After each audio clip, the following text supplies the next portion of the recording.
Opa, boa tarde, CC. Tudo Tudo bom? bem? Beleza, Tudo Márcio? bom, graças a Deus. Como é que o senhor tá Estamos aí? aí. Tudo bem. Já, E você? já a gente começa esse bate-papo aí, que vai ser muito, muito satisfatório para muita gente que vai ter essa oportunidade de adquirir um pouquinho de conhecimento, se planejar. A gente está muito Com feliz. certeza. Também estou feliz de estar aqui conversando com vocês. Já faz um tempinho aí que eu não entrei em nenhuma outra live. Já estava com saudades aí de conversar aí com o pessoal do judô. O gostinho é bom demais, né, CC? Essa oportunidade de É poder bacana. fazer essa Acho que esse é o troca, a lado bom gente. que a gente tem, né, nesse período, né? Trocar essas experiências, conhecer um pouquinho de outras realidades. Então, isso está sendo muito legal. Tenho acompanhado aí várias lives aí de vários professores, tem sido muito bom. Vou solicitar só mais um minutinho para que a gente aguarde entrar mais gente, para a gente realmente dar Ok? início e a gente tentar bater um papo assim muito bom e colaborar demais com esse pessoal que vai aprender bastante hoje. Bacana. E ali que o Marcelo, amazonense aí, esteve com a gente nas seleções de base aí, entrou, muito bom. Isso. Ele é da Forte Judô Clube, ele era Sim, um dos sem alunos do Aron, professor. né? Isso. E hoje, graças a Deus, deu um Bacana. passo muito grande, que é estar ali no Minas, né? E crescendo com o Sim, judô.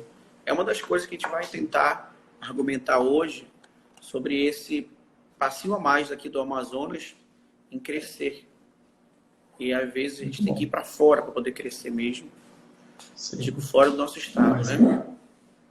sim, isso acontece, né? A gente às vezes tem que saber até onde a gente consegue ter pernas, né, para apoiar os atletas. Mas o Amazonas tradicionalmente aí vem tendo atletas que têm destaque nacional e internacional, né? Então, Marcelo é um deles, Maria Taba, outro, Maria Taba, outra, né? O o Adriano, Adriano. assim, para lembrar alguns que estão lá no Minas, inclusive, né? Falei três que estão É, no Minas no aqui, Minas mesmo. O professor mas Adriano não só trabalhou eles, né? conosco na mesma escola que eu trabalho hoje e deu um passo bem, bem grande mesmo. Conseguiu avançar bastante, indo para lá treinar e até virar professor agora como técnico também lá. A gente fica muito Sim, feliz de saber que muito o bom. Amazonas pode produzir algo para fora e com qualidade. Sim, com certeza.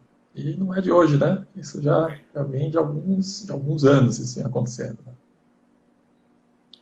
Então vamos lá, O CC, Aron aí deve ser o Aron aí no Forte Judô, né? Um abraço, Aron. tua apresentação. Vamos lá dar início. Para quem não conhece, o professor Márcio Klinger, professor de judô, há alguns anos aqui em Manaus. A gente vem batalhando, tentando adquirir conhecimento, fazendo live, cursos, para que a Federação de Judô do Amazonas hoje cresça. Eu agradeço muito a minha escola, o Centro Educacional do Alberto Vale, por me dar esse passinho para poder trabalhar com o judô em nosso estado. E, e agradecer as pessoas que fazem isso acontecer. Né? O professor Egner, que está aqui sempre nos ajudando e apoiando.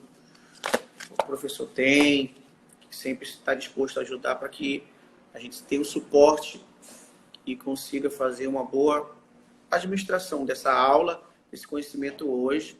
Agradecer a CBJ por ter disponibilizado o senhor para fazer esse bate-papo, que a gente vai crescer muito com isso. Agradecer a todos os coordenadores da CBJ que apoiaram essa ponte. Agradecer o professor e presidente Sensei Davi. E eu acho que o senhor vai ser mais do que bem-vindo aqui conosco. E esse bate-papo vai começar agora quando o senhor se apresentar, falar um pouquinho do senhor, para que a gente fala sempre o senhor pelo respeito, né, CC? Para que a gente consiga botar o máximo possível de conhecimento e passar para esses professores, que às vezes tem um caminho correto, às vezes precisa só de uma linha, de uma pontezinha, ver realmente o que um professor como o senhor hoje da seleção de base tem algo diferenciado, algum detalhezinho, para que a gente construa algo realmente para todos os professores entender que a gente sabe o caminho, mas a gente precisa às vezes de uma mão ou uma ponte para que a gente consiga realizar esse trabalho com mais qualidade. Sensei, se apresente aí, por favor, para a gente, que a gente está mais do que feliz com a sua presença. Vamos lá? Bom, obrigado, Márcio, obrigado pelas palavras, e para mim também é um prazer estar aqui conversando com vocês. Queria começar agradecendo a oportunidade, né, o convite, né, da Federação Amazonense para estar aqui conversando, né, entraram em contato com a CBJ transmitiu o convite e aqui estou. A gente já deveria ter feito isso algumas semanas atrás, né, mas por algumas questões que já estão resolvidas agora, não foi possível, mas felizmente a gente conseguiu ajeitar para estar aqui conversando hoje, né? Como você falou, meu nome é Marcos Agostinho, sou um dos treinadores das equipes de base da Confederação Brasileira de Judô. Hoje em dia eu atuo mais diretamente no Sub-18, especificamente no feminino, né? Então estou atuando como técnico da seleção feminina Sub-18, mas nas categorias de base acho que é um trabalho muito integrado, né? A gente trabalha em alguns tempos que são mais à frente de alguma categoria, mas de maneira geral a gente trabalha em conjunto, então as decisões são tomadas ali, todas as atividades da base, elas são tomadas sempre em conjunto. Então, eu, junto com o José Olívio, que está aí na live, com o Douglas Potrick, Douglas Vieira, Andréa Berti, e, obviamente, com os nossos gestores, né, com o Marcelo, com o Edmilson. Então, tudo ali é determinado em conjunto. E, enfim, aí a gente veio aqui para falar um pouquinho do que a gente vem trabalhando no sentido de análise de desempenho, né, que é algo que é a minha linha de estudos aí já há algum tempo, algo que eu já tinha experiência antes de entrar na equipe de base. Eu já tinha experiência nos clubes aqui em São Paulo, onde eu trabalhei, na verdade, 2 prefeituras. A gente conseguiu aplicar isso por um longo tempo, esse processo de monitoramento integrado, e venho falar um pouquinho sobre isso hoje, né? A gente vai conversar um pouquinho sobre isso. A gente fica lisonjeado na sua participação. A gente sabe que conhecimento, hoje em dia, a gente tem que realmente estudar. A gente vê que sou um excelente estudioso na nossa área do judô, e a gente começa a dizer que a gente, particularmente, o Estado do Amazonas, precisa de mais disso. Mais conhecimento, mais trabalhos científicos, mais estudos nessa área, como o senhor faz bastante. E eu tenho certeza que depois, mais do decorrer, você vai falar sobre alguns sites, algumas pontes, alguns temas abrangentes bem na CBJ sobre isso, para que a gente consiga entender também que temos que estudar bastante para poder evoluir. Costumo dizer, Sensei, que a gente tem que aprender como é que faz o desempenho de um atleta. O que significa o desempenho de um atleta? Por que a gente tem que fazer essa análise? Por que a gente tem que construir algo para que a gente tenha um objetivo com o atleta, né? E o senhor poderia falar melhor para a gente sobre isso, e para que a gente entenda um pouco mais. Não, assim, uma das bandeiras aí que a gente vem levantando nas categorias de base hoje em dia, e que muitos clubes têm implantado também no seu dia a dia, é o monitoramento, e eu uso o termo monitoramento integrado, né, que é uma ideia de você coletar diversas informações que podem ser úteis ali para você melhorar o treinamento e, consequentemente, melhorar o desempenho competitivo dos atletas.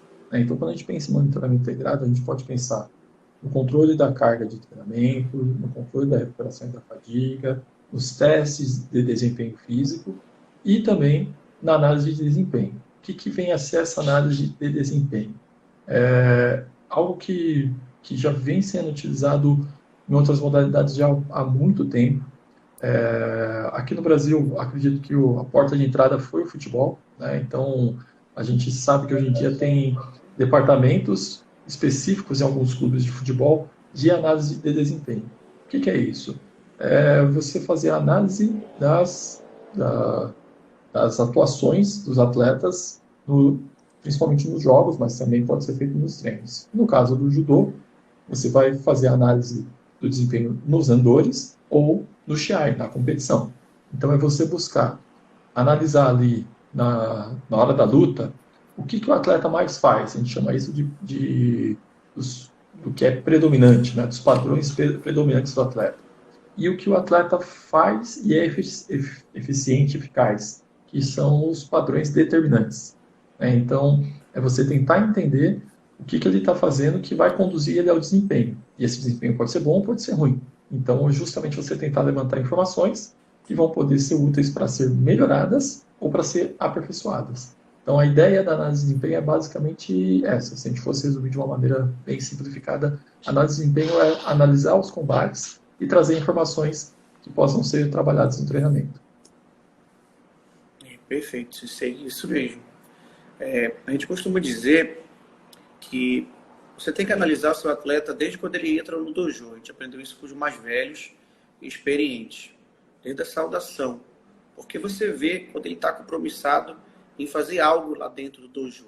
Se ele está atento, se ele está observador, quem está praticando o treinamento, para que ele chegue lá e dê o seu melhor. A gente costuma dizer que os atletas, quando chegam no treinamento, o senhor vai poder dar essa ponte para a gente também, o que o senhor sente quando vê um atleta da seleção, ou que chega na seleção, mostra para o senhor o que ele tem de desempenho, didática, a parte tática dele na hora da luta, se realmente ele flui. Se o senhor consegue ver um atleta que sai da região Nordeste, do Sul, e chega lá para treinar, se ele chega realmente com empenho, ou se o senhor acha que ele ainda está no caminho, que ainda tem que ser trabalhado, se ele deixa algo a desejar. A gente fala isso quando eles começam do sub-15 para o sub-18, né? A gente sente isso. O que o senhor pode dizer quando o senhor pega um atleta assim lá na seleção e o senhor vê se eles têm mais qualidades ou algo ainda a ser muito trabalhado? É uma pergunta bem interessante, porque assim, tanto eu quanto o Douglas Potrick, nós trabalhamos com a idade inicial em competições oficiais da Federação Internacional, né? Então, o sub-18 é a idade que começa a competir em competições que são reconhecidas pela Federação Internacional. Ah, mas tem lá o sul-americano, o pan-americano sub-13, sub-15? Sim, mas são categorias que a gente entende como desenvolvimento, né? Então, existem esses eventos, a gente também costuma, nos últimos anos nós temos acompanhado aí diversos eventos dessa faixa etária, que é muito bom, porque a gente já consegue ir tendo contato com atletas um pouco antes, né, deles chegarem na seleção sub-18. Mas são categorias que são categorias ainda de desenvolvimento. No sub-18, o que é legal é que assim, a gente tem uma variedade muito grande. Se a gente pensar no feminino, então, a gente teve o exemplo do Mundial do ano passado, que a gente tinha lá uma atleta de Pernambuco, que disputou medalha, ficou em 5º lugar no Mundial, disputou medalha com 14 anos de idade ainda. Então ela não tinha nem completado 15, né? E ao mesmo tempo a gente tinha outro atleta que foi campeã do Rio de Janeiro, que já estava no seu último ano, 17 anos de idade. E aí se você pega, só aí você já tem um parâmetro da experiência, né? De 15 para 17 anos de idade, normalmente você já tem uma mudança muito grande, né? E quando a gente pensa na hora da luta ali, isso é muito claro também. Mas aí que é o interessante de você ter essas análises, é porque você consegue mostrar tanto para o treinador do clube, porque a gente lá na seleção, a gente está com eles em poucos momentos. A gente tenta levantar informações para a gente poder fazer alguma intervenção, mas aí, mais que isso, a gente poder mandar essas informações para o treinador do clube e ele poder desenvolver isso no dia a dia ali com o atleta. Então, o legal que a gente tem acompanhado dessas análises é que a gente consegue mandar informação, assim, uma informação realmente consistente, assim, olha, tenta melhorar esse ponto, esse aspecto. E aí, a evolução é muito rápida, Márcio. É muito rápida. Às vezes, do começo do ano, lá de janeiro, que a gente teve uma intervenção até a época do Mundial, lá, agosto, setembro, a gente vê o atleta melhorar, sei lá, 30%, 40%, não sei. Talvez seja até uma coisa para a gente tentar quantificar, não temos isso quantificado, mas a gente vê uma melhora muito grande, porque quando você tem as informações no papel, anotadas, fica mais fácil de você ter bem definido o que precisa ser trabalhado e desenvolvido. Então, quando a gente pega os atletas nessa faixa etária sub-18, a gente tem uma variação muito grande. Alguns atletas que já estão bem evoluídos na questão técnico-tática e alguns que têm muito a evoluir. E isso que é bastante interessante, porque a gente contribuir de alguma forma nessa evolução é algo que é muito satisfatório para a gente, tanto quanto uma medalha, mas a caminhada, ajudar nessa caminhada de evolução é muito bom. Porque, na verdade, o que a gente espera é que esses atletas cheguem lá no sênior, aí sim, com uma boa bagagem e com a chance de chegar em uma Olimpíada, uma medalha olímpica. O que a gente pode notar, Sensei, é que a gente vê que realmente eles têm amor por aquilo, né?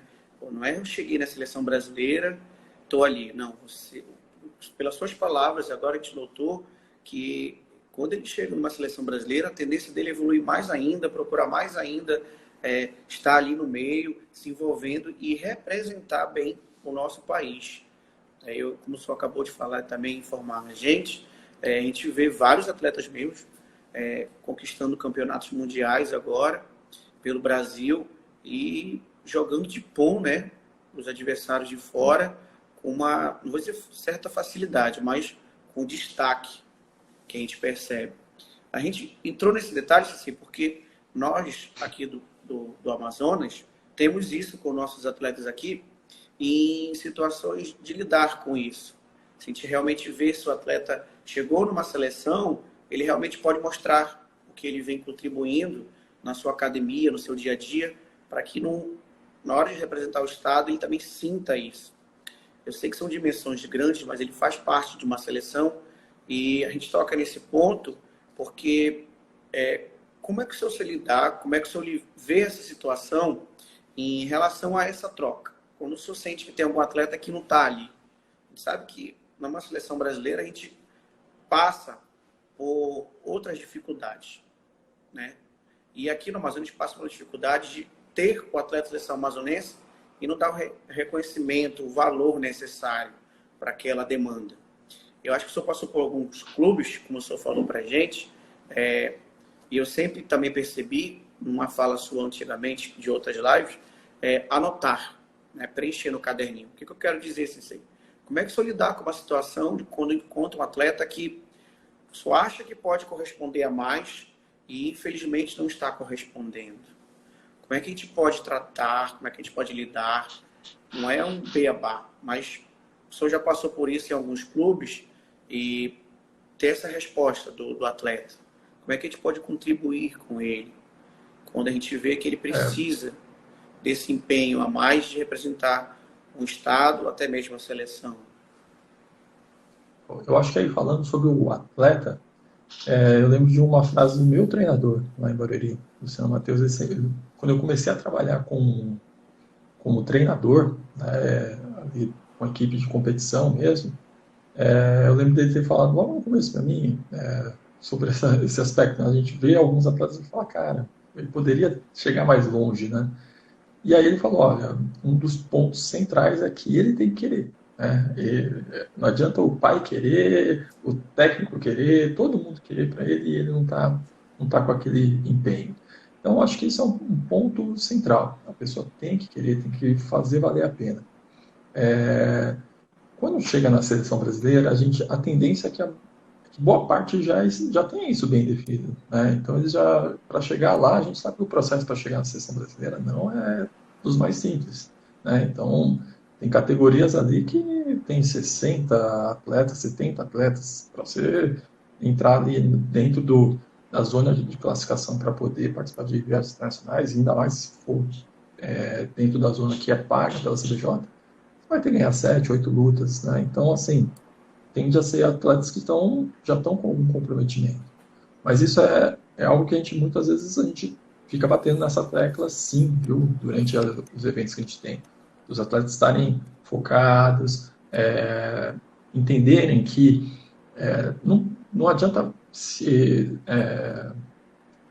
ficar satisfeito em estar ali, né, na seleção, né, estar naquela viagem. Ali no sub-18, sub-21 é um processo. O atleta ele tem que entender que ali ele está desenvolvendo num nível superior, vamos dizer assim, com a possibilidade de competir internacionalmente, treinar internacionalmente, mas que o objetivo maior deles tem que ser pensando lá no sênior, numa competição como o Campeonato Mundial Sênior, os Jogos Olímpicos. E para isso, precisa ter muita dedicação. Né? Chegar ali até a seleção já é um processo bem difícil. Passar desse nível, conseguir uma medalha numa competição do circuito mundial, conseguir se classificar para ir para um campeonato mundial ou para alguma competição das principais competições da temporada e conseguir ter um bom desempenho lá, isso demanda ainda muito mais esforço. Então, isso é um processo que a gente vem normal nas categorias de base, a gente tem que sempre discutir isso com eles, mostrar isso para eles, para que eles não se acomodem. Mas isso é algo que assim, tem dado muito certo e a gente conta muito com o apoio aí das federações, dos treinadores, dos clubes. Então, trabalhando em equipe, né? Quando a gente trabalha, a gente falando lá, o treinador falando, né? Os treinadores aí das seleções estaduais falando, isso vai entrando na cabeça do atleta e a gente tem colhido bons resultados, felizmente, aí nos mundiais sub-18, sub-21. É uma grande parceria, um grande trabalho, né? A gente unido, com certeza a gente vai bem mais longe e consegue galgar esses caminhos que a gente pretende, não só no pensamento e no coração, mas com resultado mesmo. Vou fazer uma pergunta aqui para o senhor, que a gente conseguiu realizar aqui entre os amigos, os professores. O que é possível observar durante as competições sobre o desempenho dos atletas que estão viajando para competir? Você já falou um pouco, né? Mas esse desempenho, o senhor faz a parceria com o técnico, é sempre aquela conversa, aquela troca? Sim. Então, Márcio, a gente... É até legal, depois a gente pode falar um pouquinho sobre um curso aí que a gente está disponibilizando aí para quem tiver interesse, para conseguir entender um pouco melhor isso. Mas um dos pontos que a gente tem no curso é justamente isso aí. A gente tem uma série de aspectos que a gente pode monitorar. Né? Então, a gente pode fazer monitoramentos no Randori, na competição. Hoje em dia, um dos pontos que a gente mais tentamos anotar as direções que o atleta consegue derrubar o seu oponente. Né? Então, se a gente pensar no desequilíbrio do Q, né? Ele pode ser desequilibrado para frente, para trás, para o lado da manga, para o lado da gola. Então, a gente tem 4 direções. Então, o atleta que consegue variar essas 4 direções, ele consegue ser mais imprevisível. Então, esse é um dos pontos. A gente tenta analisar essa previsibilidade baseada nas direções que ele consegue atacar e projetar. Um outro aspecto importante são as transições no solo. Né? Então, como que ele faz as transições no solo. Né? Como que ele ataca, como defende. E aí tem várias outras questões, a movimentação, a pegada. Então, tudo isso a gente consegue acompanhar e registrar essas informações. Né? A gente tem alguns exemplos, o Zé colocou aqui, o Zé Olívio, que é também um treinador que trabalha com a gente na seleção de base, ele trabalha um pouco mais com o pessoal sub-21 e o pessoal de transição para o sênior, mas ele, até o ano passado, ele estava num clube e uma das atletas dele, do clube onde ele trabalhava, participou de todo o processo do sub-18. E a gente coletando várias informações ao longo das etapas que ela participou e debatendo isso com ele, né, para ele desenvolvendo. Ela não tinha conseguido ter nenhuma medalha nas competições na Europa. Ela teve bons desempenhos, chegou a 5º lugar, 7º lugar, teve bons desempenhos, mas não tinha tido medalha. E chegou no Campeonato Mundial e foi finalista, medalha de prata. E é nítido, quem acompanhar, quem quiser observar as lutas dela, você consegue acompanhar a evolução de alguns aspectos que ela errou ali nas competições lá em fevereiro, março, abril, que ela participou. Ela foi anotada essas informações, encaminhada para o Olívio. A gente trabalhava quando ela estava nas ações da CBJ, essas informações, e ela conseguiu corrigir e chegar no Campeonato Mundial muito melhor que esses aspectos corrigidos. Então, é bem, bem interessante você ter esses controles. Né? Parece controles simples. Realmente são simples. Realmente o treinador consegue fazer. E a partir do momento que ele tem isso anotado e sistematiza isso, as informações podem ser muito úteis para realmente fazer essa evolução que eu comentei até agora, né? É isso que a gente quer, né? É isso que a gente busca na seleção de base, e acho que é isso que a maior parte dos treinadores buscam nos seus clubes também. E se sei o que o senhor falou, a gente pega isso como lição de ter o caderno para anotar, observar. Sim. Eu lembro quando eu fui para um brasileiro em 2014 e fiz isso pela minha primeira vez, era o meu segundo brasileiro como técnico. Eu fiz isso de anotar. Aí um professor falou para mim, isso que você está fazendo é um grande passo para que você no futuro acerte o que você está errando hoje. Anotar. E o senhor, na suas maioria das vezes que a gente sempre escutou, o senhor sempre falou isso de anotar. Porque eu, quando vou à competição, eu sempre anoto, sempre estou com a prancheta e sempre tem alguém achando que eu estou chamando os nomes para a competição. E, na verdade, eu sempre uso para anotar, para depois trocar ideia e conversar.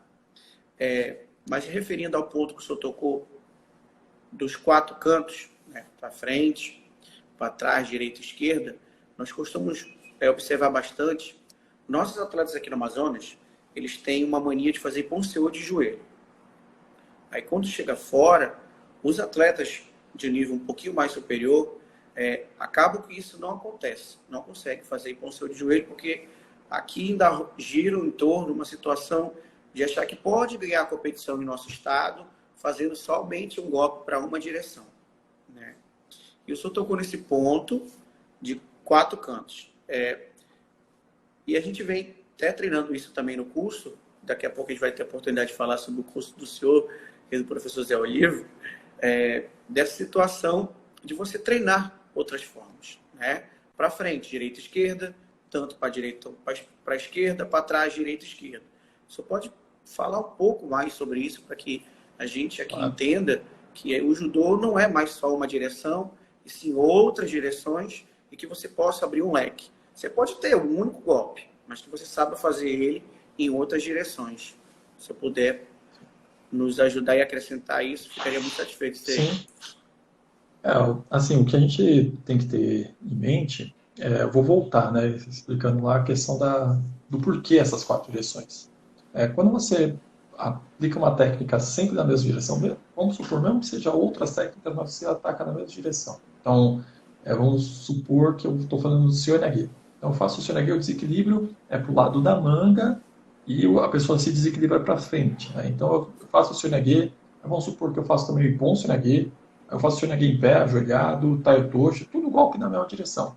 Se a pessoa começar a bloquear essa direção, ou seja, ela não anda mais nessa direção, ela não deixa pegar tão facilmente a manga, ela começa a criar alguma estratégia, o oponente cria alguma estratégia para não deixar que esse ataque saia com facilidade para essa direção, você acaba ficando anulado, você não vai ter como projetar a pessoa, ou vai ter mais dificuldade para projetar a pessoa.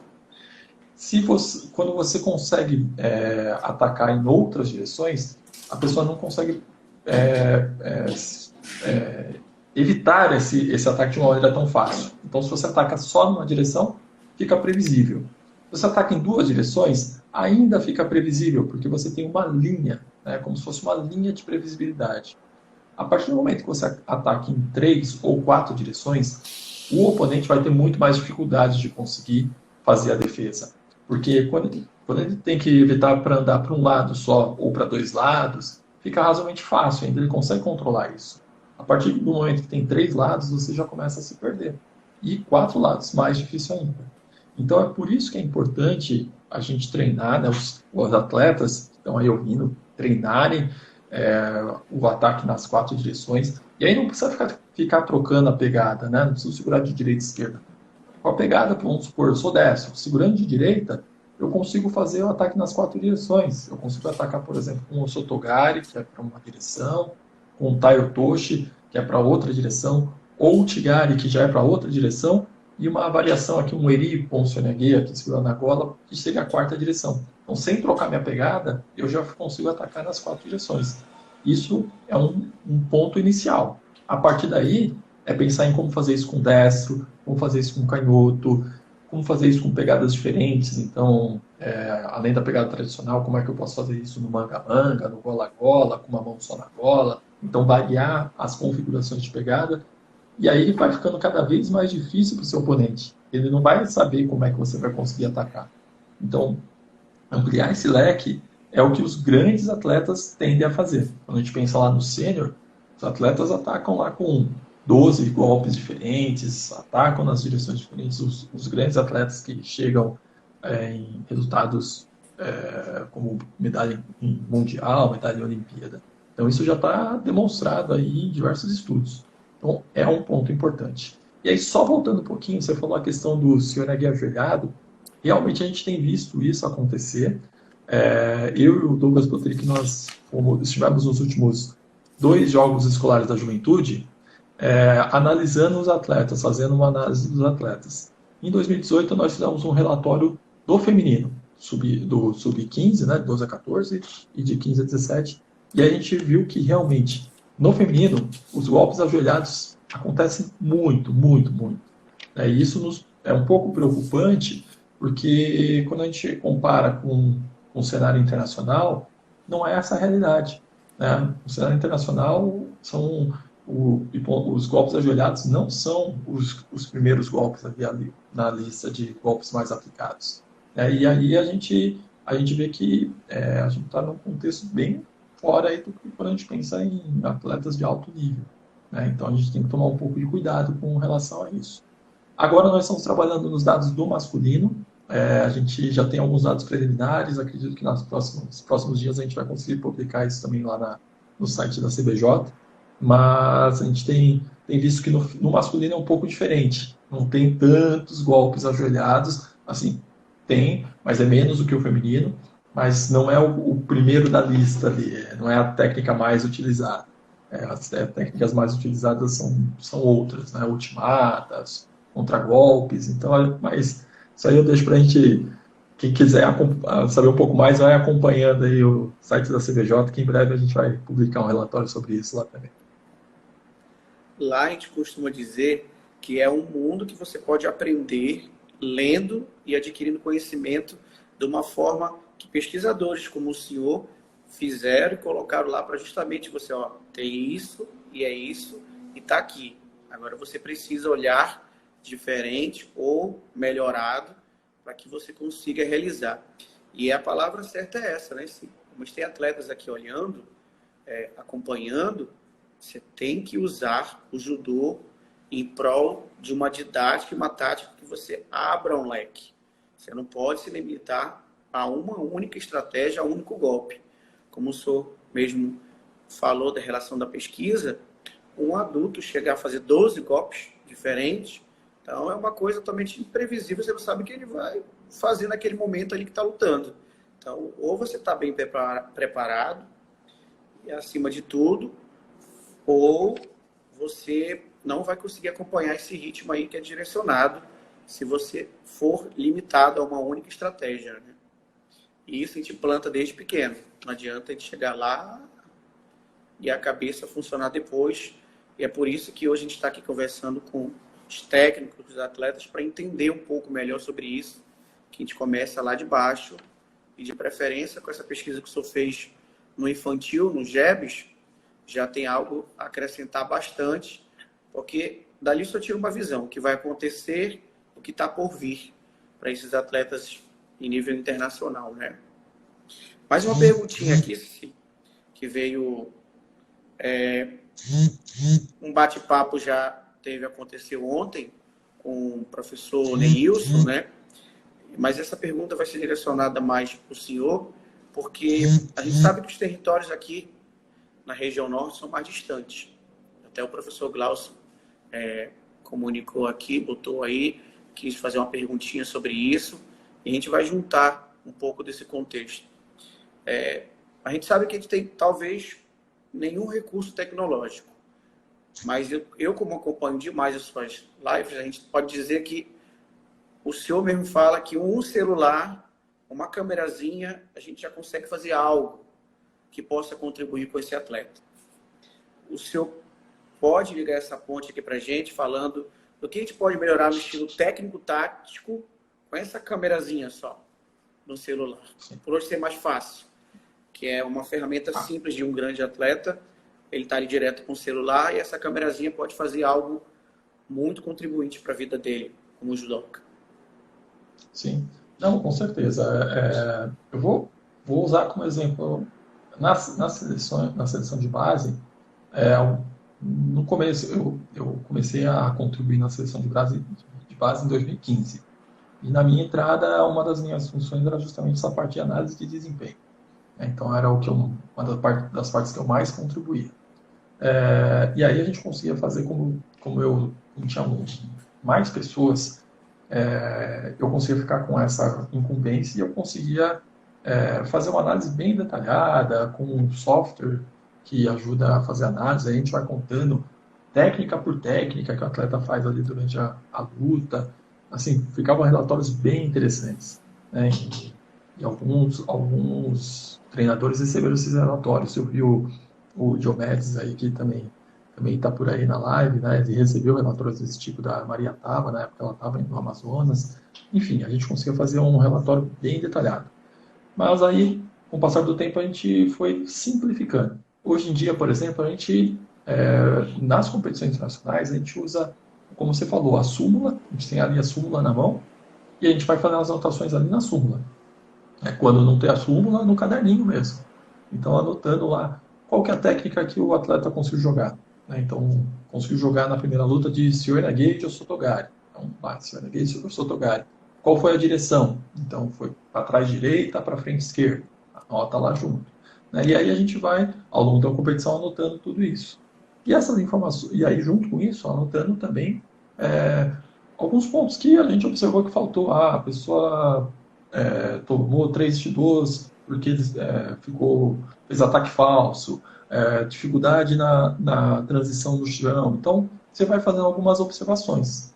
Quando você pega essas informações, você começa a colocar elas, vamos dizer, num caderno ali, onde você deixa lá 2, 3 folhas ali só para aquele atleta. E aí você transcreve lá para o caderno essas informações.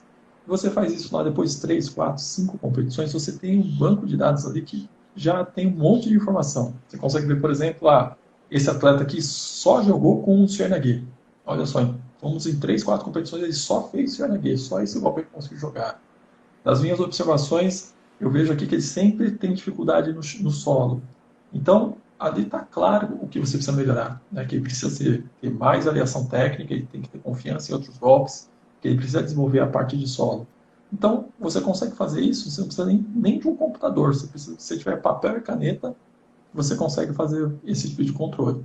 Se você tiver um computador, mais fácil ainda. Você tem planilhas, eu tenho disponível lá no blog e também o pessoal que está fazendo o curso tem acesso a planilhas para conseguir fazer todo esse controle no Excel ali, né? Então consegue fazer e ali gerar um relatório, também só transferindo essa informação que você anotou com papel e caneta na hora da competição.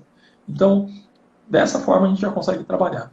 Se eu conseguir pedir para os meus atletas fazerem a filmagem, mais uma informação, aí é uma coisa que eu acho muito importante, não ficar só no treinador, transferir isso também para o atleta fazer a análise dele, o atleta pegar lá depois o vídeo, observar lá o que está acontecendo, o que ele está fazendo, quais são os golpes que ele mais faz. Então, da mesma forma, ele pega o vídeo e começa a anotar no papel.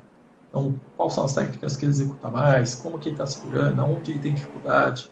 E aí, esses relatórios do atleta dele mesmo, ele também, se ele tiver um caderninho e ele for fazendo isso, na primeira vez que ele anotar no caderno, isso talvez não faça tão sentido.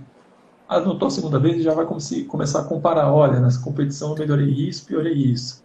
Na terceira, na quarta, imagina depois de um ano inteiro anotando isso. Imagina depois de alguns anos anotando quanto de informação você tem. O quanto que você vai conseguir pensar e ajustar o seu judô. Então, é importante nós como treinadores, nós temos esses dois lados. A gente tem uma parte dessa análise que nós vamos fazer e uma parte que a gente vai estimular os atletas a fazerem. E aí eu acho que ali, a partir do sub-13, já pode começar a estimular que eles comecem a analisar ali a luta deles. Especialmente a partir do sub-15, com certeza. Mas para alguns atletas, acho que até no sub-13 você já consegue fazer esse tipo de trabalho. E aí eles vão entendendo, eles vão se olhando e vão vendo que dá para melhorar também, né? E aí a discussão no treinamento do treinador com o atleta fica cada vez melhor. É isso mesmo, Sensei. Aquela coisa que a gente sempre costuma dizer.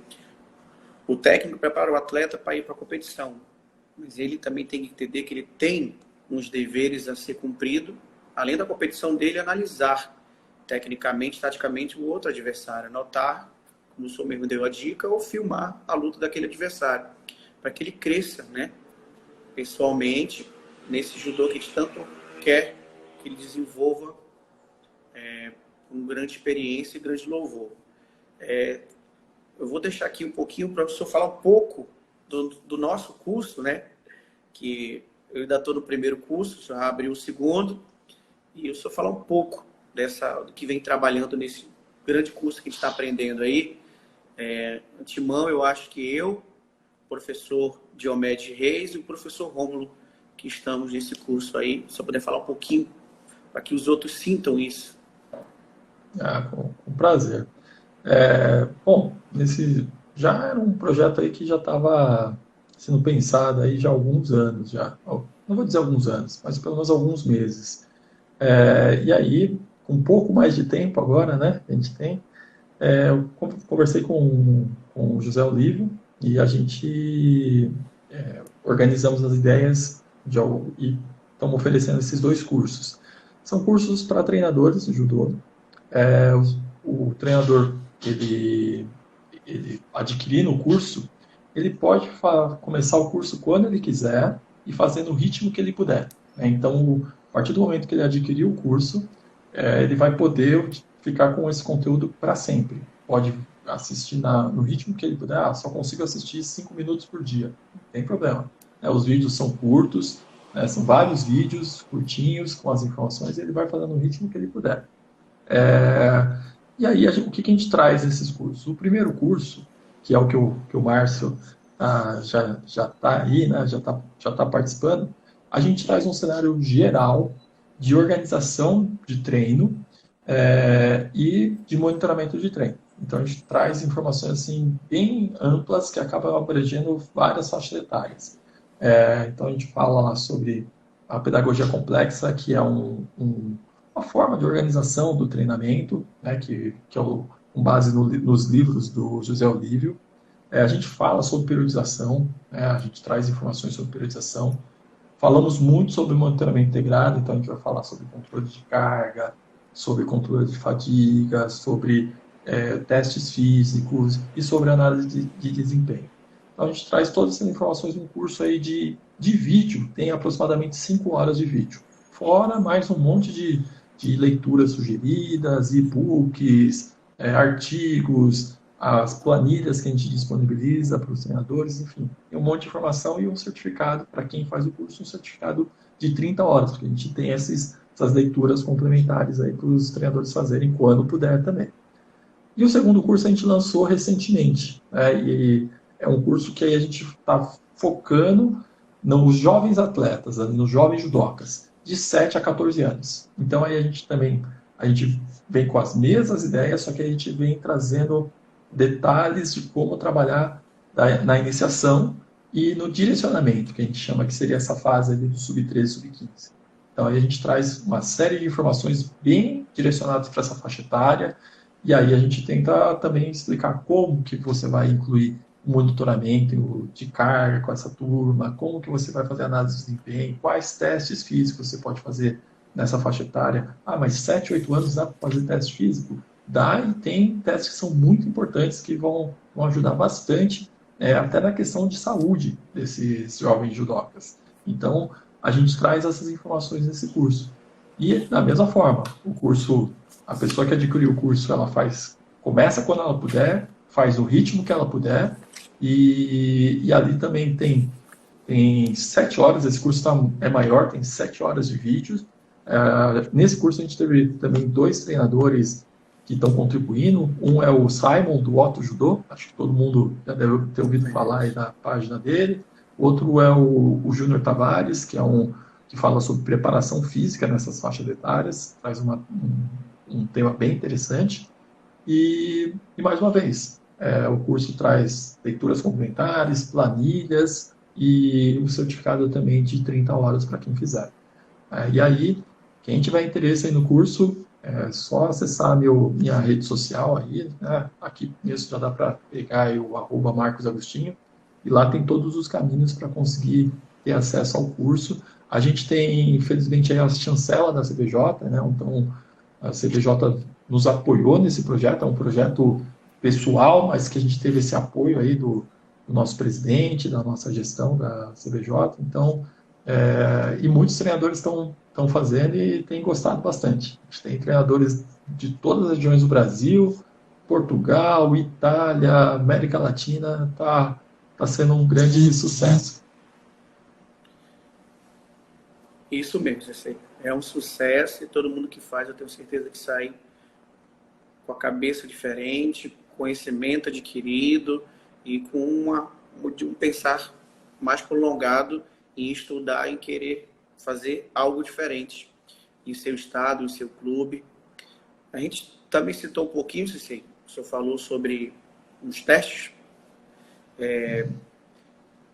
Alguns testes que a gente pode procurar para que a gente possa fazer com nossos atletas aqui na federação.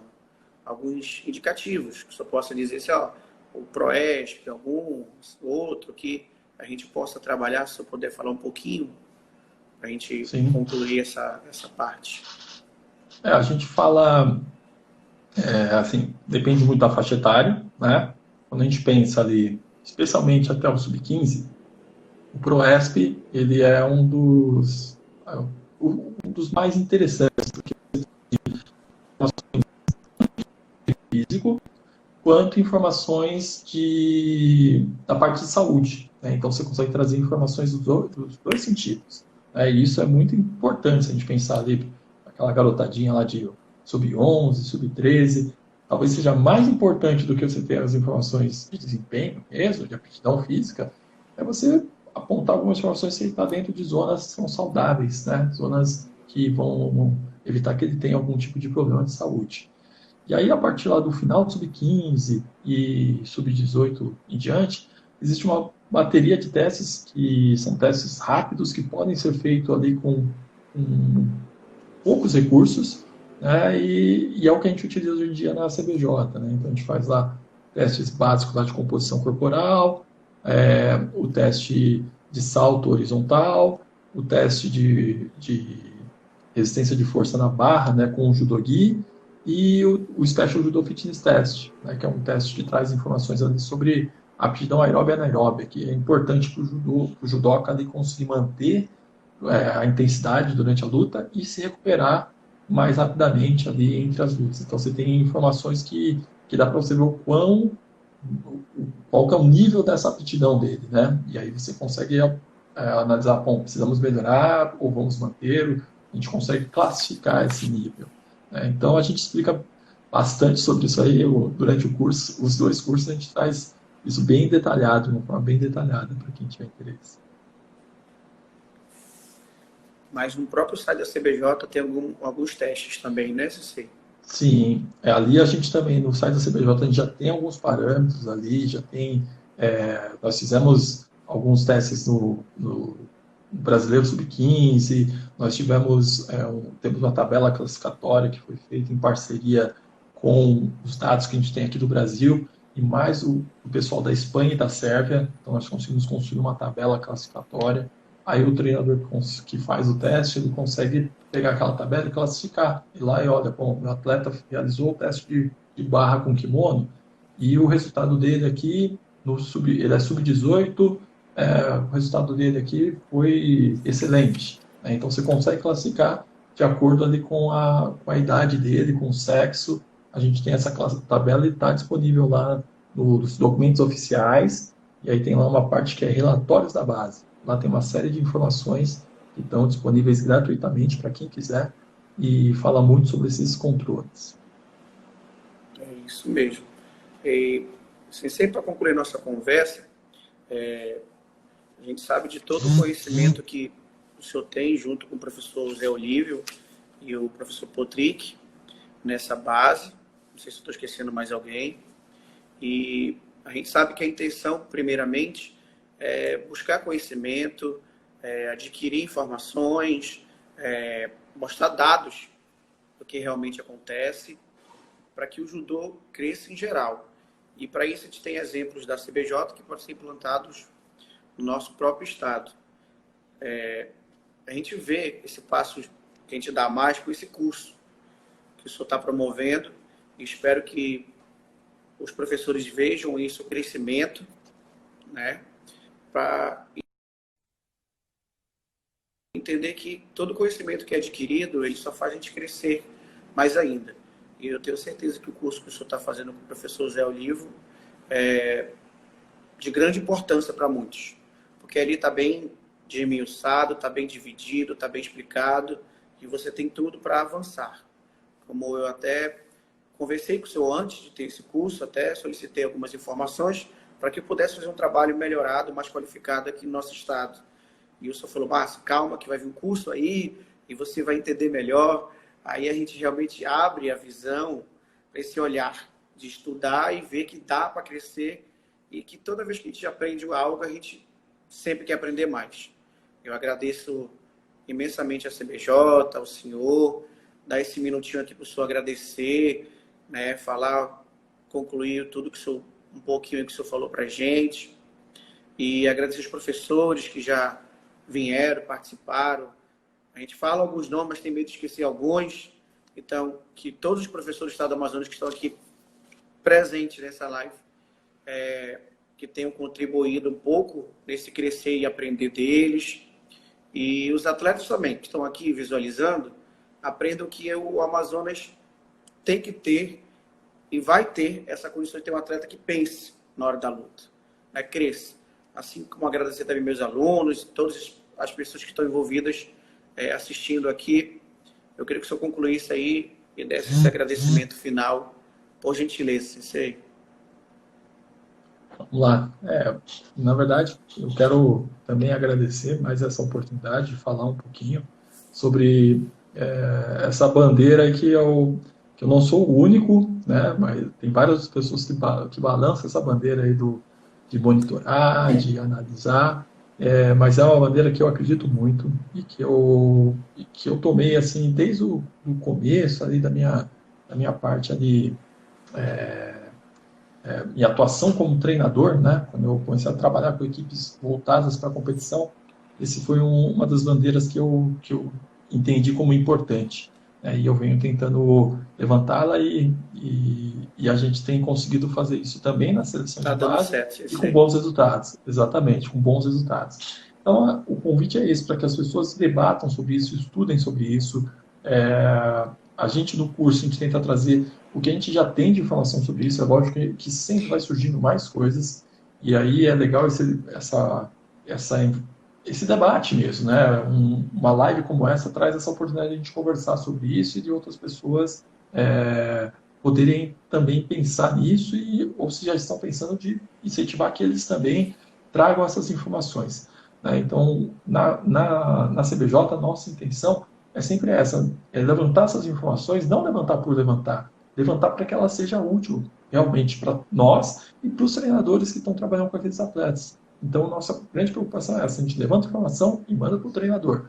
E debate com o treinador. Quando a gente tem a oportunidade de estar junto com um grupo de treinadores, que nem alguns campeonatos brasileiros, jogos escolares, a gente sempre tenta fazer uma mesa redonda, por mais rápida que seja. Jogos escolares do ano passado nós fizemos 2 mesas redondas lá de 1 hora, 1 hora e pouquinho.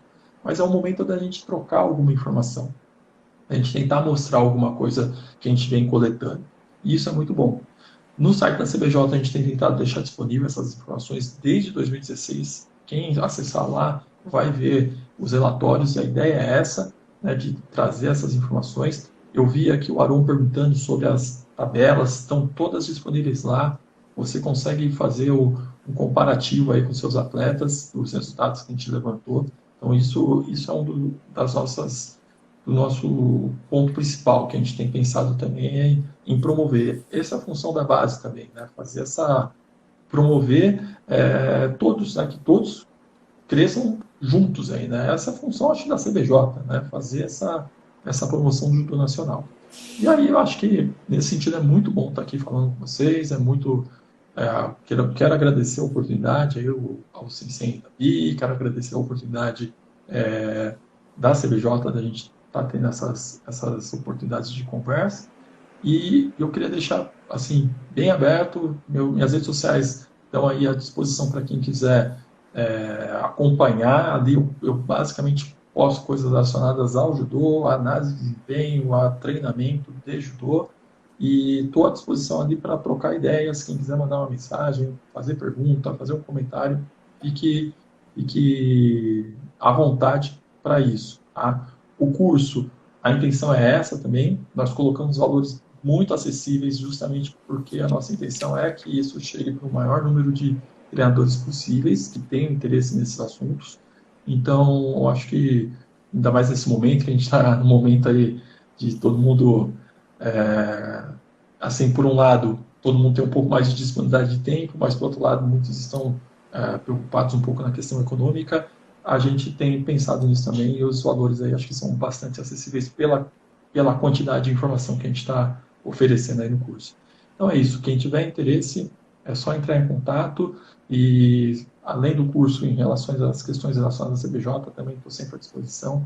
Fique à vontade para entrar em contato e agradecer esse momento. Acho que foi muito bom aí bater esse papo aí com vocês. Foi um prazer gigantesco. Acho que todo mundo aprendeu um pouco, conversou um pouco. Foi uma coisa bem tranquila, bem espontânea, para que todo mundo entendesse as direções do que é a pedagogia complexa do judô, até onde chegar, onde o senhor está hoje com os atletas.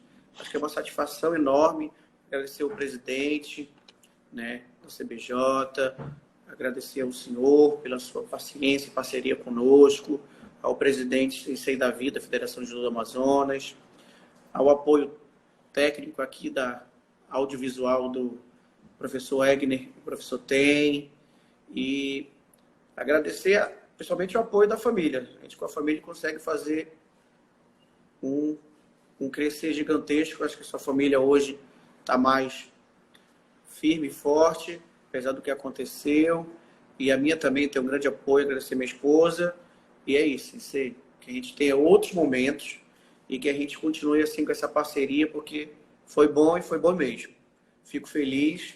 Um grande abraço, Sensei. Valeu, Márcio, brigadão, obrigado também pela confiança aí na insistência aí para que a gente estivesse juntos aí. E parabéns, eu desejo aí que em breve a gente estejamos juntos aí em outras ações, né? E queria deixar aí minha força aí para todos os amazonenses. A gente sabe que a situação tá complicada, né? Eu moro aqui na Grande São Paulo, aqui também não tá fácil, mas vamos com muita consciência, com muita fé e com os cuidados devidos, a gente vai conseguir passar por esse momento difícil. E em breve estaremos aí, nós judocas aí nos encontrando aí nos jogos escolares, nos campeonatos brasileiros, nas seletivas,